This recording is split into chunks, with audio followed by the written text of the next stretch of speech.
इसने अपने ताजा इंटरव्यू में सारी हदें ही फलांग दी हैं। मतलब इसे अपनी बीवी का कोई खौफ नहीं रहा, जो इसे मरियम बीबी वजीर आजम बनती नजर नहीं आ रही। मरियम बीबी ने इसकी आंखें ही निकाल लेनी, जिससे इसको मरियम वजीर आजम बनती नजर नहीं आ रही। खान साहब से माफी मांग रहा है कि मुझे इन पर जाती हमले नहीं करने चाहिए थे, सियासत का मुकाबला सियासत से करना चाहिए था। सूरज को देखना चाहिए कि सूरज किधर से निकला है। अच्छा, ये तो नहीं चल सका कि सूरज मशरिक से निकला है कि नहीं, मगर ये जरूर देखना चाहिए कि गुरूब किधर हुआ है। आज तो कैप्टन की ऐसी की तैसी हो गई है, या तो इसने कोई सस्ता नशा कर रखा था, या फिर इसका वजीफा बंद हो गया है, या जिस तरह टोपी पहनकर किसी दरगाह के बाहर बैठा था इसका असर है। बेचारा अब एक हफ्ता दाता दरबार में ही गुजारेगा जहाँ इंटरव्यू दिया था। ये सारा कसूर नसीम अशरफ भट्ट का है। दूसरों को हकीर समझने वाला मगरूर कैप्टन सफदर आजकल अपनी बेगम के साथ तंजीम साजी पर नहीं जा रहा। शायद इसी जुदाई को मिटाने के लिए इसने एक अहम कदम उठाया है, ताकि लंदन से मियां साहब भी कहें कि बेटी अपने खामन को अकेला ना छोड़। अकेला रहता है तो इधर उधर की हाँकने लगता है। इस पर वो दरबारों पर जाकर बैठ जाता है और रूहानी लेक्चर लेने लगा है। ये हमारा पट्टा गुल करेगा, इसे भी साथ ही रखा करो। सरकारी प्रोटोकॉल एंजॉय करेगा तो रूहानियत का कीड़ा इसे तंग नहीं करेगा। ये तो भाई ससुराल के ही कपड़े उतारने लगा है, थोड़ा सा तो कंट्रोल करो। इसलिए इसे अब अपने साथ रखना शुरू कर दो। देखिए अब सफदर की सुनी जाती है या नहीं, मगर बेगम की तवज्जो हासिल करने की इसने बहुत अच्छी कोशिश की है। मैडम तंजीम साजी पर निकली हुई है। सफदर ने बताया है कि इसके बगैर ये तंजीम साजी वो भी अकेले अकेले मुमकिन नहीं। बस इसीलिए जरा सी तवज्जो हासिल करने के लिए इस तंजीम साजी पर हल्की सी चोट लगाई है, मगर इसकी बेगम तो हते से ही अखड़ गई है। सारी दुनिया को फिक्र थी कि अब इसका क्या बनेगा। मरियम नानी तो इस नाना को कच्चा ही चबा जाएगी, और वही हुआ। पहले तो नानी की कनीज तक बात पहुंची। हम नाम मरियम औरंगजेब कनीज से एक प्रेस कॉन्फ्रेंस के दौरान पूछा गया कि कैप्टन सफदर ने जो इंटरव्यू दिया है इसके बारे में क्या कहेंगी। वो तो मुंह पर साफ मुकर गई, नहीं भाई हमने तो वो इंटरव्यू ही नहीं सुना। वो बेचारी मालकन की मर्जी के बगैर कैसे कोई बात कर सकती थी। बात तो मालकन खुद ही करेगी। अपने सर के ताज के साथ थोड़ी ही देर में एक बयान टीवी पर वायरल होने लगा। मरियम नवाज ने कैप्टन रिटायर्ड सफदर अमान के बयान पर शदीद नाराजगी का इजहार करते हुए तंबीह की है कि जो भी पार्टी पॉलिसी से हटकर चलेगा उसके खिलाफ सख्त एक्शन लिया जाएगा। ताहाल मरियम नानी ने सफदर को किसी बयानबाजी से मना कर दिया है। लो जी, अब तो नानी ने नोटिस ले लिया, अब तो घर जमाई की खैर नहीं। खैर इसके बाद नानी ने सफदर को सर्दी में 2 घंटे मुर्गा बनाया होगा, इसका खाना पीना बंद किया होगा, और इसके बाद शायद सफदर की वो क्लास हुई कि आइंदा कई रोज तक वो बयान देता रहेगा कि मेरे बयान को तोड़ मड़ोड़ कर पेश किया गया, जैसे अवाम यकीन कर ही लेगी। कैप्टन रिटायर्ड सफदर ने फिलहाल तो पीडीएम की डूबती हुई कश्ती को जमींदोज कर दिया है। लगता है कैप्टन सफदर काफी अरसे का सताया हुआ है। मजा तो तब आता है जब पटवारी दरवेश के हाथ आता है, तब वो ये गाना गाकर चले जाते हैं, न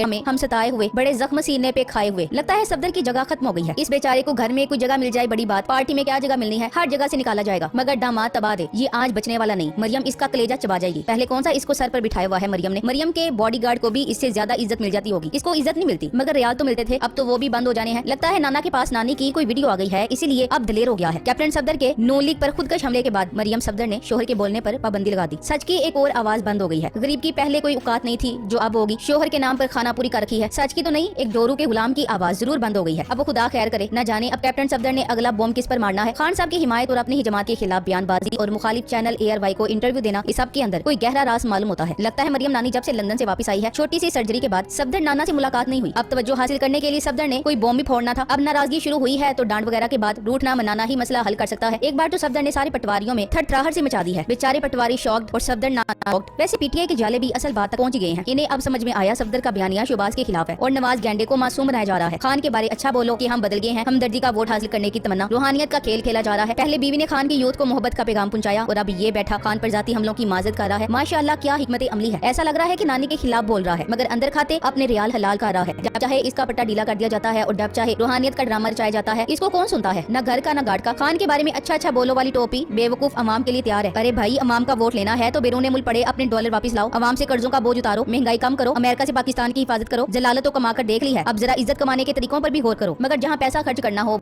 को कुछ सुनाई देना और दिखाई देना बंद ही हो जाता है। वैसे कमाल बात तो ये है कि जिसका शोहर इसको वजीर आजम बनता नहीं देख रहा, उसको पटवारी वजीर आजम बनता देख रहे हैं। इस बार बेचारे को बहुत पड़ने वाली है। कहीं मरियम स्टील के गिलास से ही ना हमला कर दे बेचारे रूहानियत से बड़े शख्स पर। कैप्टन सफदर की शामत आ गई है कि तुमने ये बयान क्यों दिया कि मैं मरियम को मुस्तकबिल करीब में वजीर आजम बनता नहीं देख रहा, और ये कि मुझे और मेरी पार्टी को इमरान खान पर इखलाक से घिरे हुए हमले नहीं करने चाहिए थे। अल्लाह झूठों के मुंह से सच निकलवा देता है और बाद में ये सोचते हैं ये कैसे हो गया। सफदर के बयान को मरियम अहमियत दे रही है या नहीं दे रही, उसको कौम क्या समझती है सभी वाकिफ है। देख लीजिएगा इस मकार औरत की चालें, ये सब कहानियां वही गढ़ती है। पसे पर्दा कुछ मकरू काम किए जा रहे हैं। दर हकीकत ये समझते हैं कि जिन्हें ये नफरत का पैगाम देते रहे हैं उन्हें चारा दिखाकर मोहब्बत के पैगाम देकर अपनी तरफ माइल कर लेंगे। मूसा अलैहिस्सलाम जब कोहे तूर पर चले गए तो बनी इसराइल ने बछड़ा बना लिया। उस बछड़े को सामरी जादूगर ने बनाया था। ये भी खुद को सामरी जादूगर समझ रहे हैं। ये भी यूथ को तोड़ने के ख्वाब देख रहे हैं और इसीलिए मुख्तलिफ हीलो बहानों से पीटीआई में दरार डालने की कोशिश कर रहे हैं। एक बेगुनाह अरशद शीब का खून भी बहा है। शहीद का खून कभी खुश्क नहीं होता, वो हमेशा ताजा रहता है। जब तक अरशद शीब के कातिलों का सुराग नहीं मिल जाता तब तक पाकिस्तानी अवाम के दिल शको शुबे से भरे रहेंगे। बहुत जल्द असलियत सामने आ जाएगी क्योंकि खून कभी छुपता नहीं है। ये लोग दोबारा सोने के बनकर भी आ जाएं तो लोग इनका यकीन नहीं करेंगे क्योंकि लोग इनकी रग रग से वाकिफ हैं। इनके बारे में कुछ कहने और राय कायम करने की बजाय खामोशी बेहतरीन राय है। ये गिरगिट है, बस रंग बदल सकते हैं मफाद नहीं। ऐसी औरत का खामन होना बहुत मुश्किल काम है जो सियासत की बसात पर जिंदगी गुजार रही हो। कैप्टन सफदर की अहमियत की दाद देनी पड़ेगी। कहीं मरियम नवाज इस उम्र में कैप्टन सफदर को छोड़ ना दे क्योंकि मरियम नानी 420 है, वो कुछ भी कर सकती है। कैप्टन सफदर का कसूर बस इजहार का है। वो सोचता है जब से बेगम ने मुझे पसे पुश्त डालकर पीटीआई के नौजवानों को मोहब्बत की दावत दी है, तब से मुझे भी पीटीआई ज्यादा अच्छी लगने लगी है। मरियम नानी ने कैप्टन शब्द ही क्या पूरे मुल्क को आगे लगाया हुआ है। लंदन में होते हैं तो सीधे रहते हैं, टैक्सी से सफर करते हैं और यहाँ आते ही शहजादे शहजादी बन जाते हैं। हमारी जो हालत है, जो हम इनसे अपने टैक्स के पैसे का सवाल नहीं करते, किस बेदर्दी और बेशर्मी से इस्तेमाल करते हैं। अल्लाह ताला जरूर पूछेगा और इंशाल्लाह हिसाब दुनिया में होगा। अवाम की गैरत को जिस रोज जोश आएगा उसी रोज इन्हें सड़कों पर घसीटेगी और इनसे पूछेगी कि हमारे टैक्स के पैसों पर तुम ना अहल और ना लायक लोग किस वजह से अय्याशी कर रहे हो। अय्याशी करनी है तो अपने बाप के पैसों पर करो। इनका वही हाल है कि माले मुफ्त और दिले बेरहम। इस वक्त तो यही general Rani Maryam Safdar commander in chief है। इसके कहने पर इख्तिलाफ करने वाले दर्जनों रिटायर्ड जनरलों की पेंशनें और मरा तक रोक दी गई और बहुत से रिटायर्ड जनरलों की टॉक शोज में शिरकत पर पाबंदी लगा दी गई। कई के तो ट्विटर अकाउंट भी बंद करवा दिए गए। लोगों के पास खाने कोई नहीं, लेकिन मरियम सफदर जिसके पास कोई सरकारी ओहदा नहीं, 2 दर्जन से ज्यादा गाड़ियों का प्रोटोकॉल इंजॉय कर रही है। अय्याशी कारे हैं ये चोर लुटेरे। इतनी बड़ी फोर्स जफर मौज प्रोटोकॉल कोई पूछने वाला नहीं कि इस चोरनी को किस हैसियत से प्रोटोकॉल दिया जा रहा है। इस गरीब मुल्क को इन जैसे बेवकूफ घास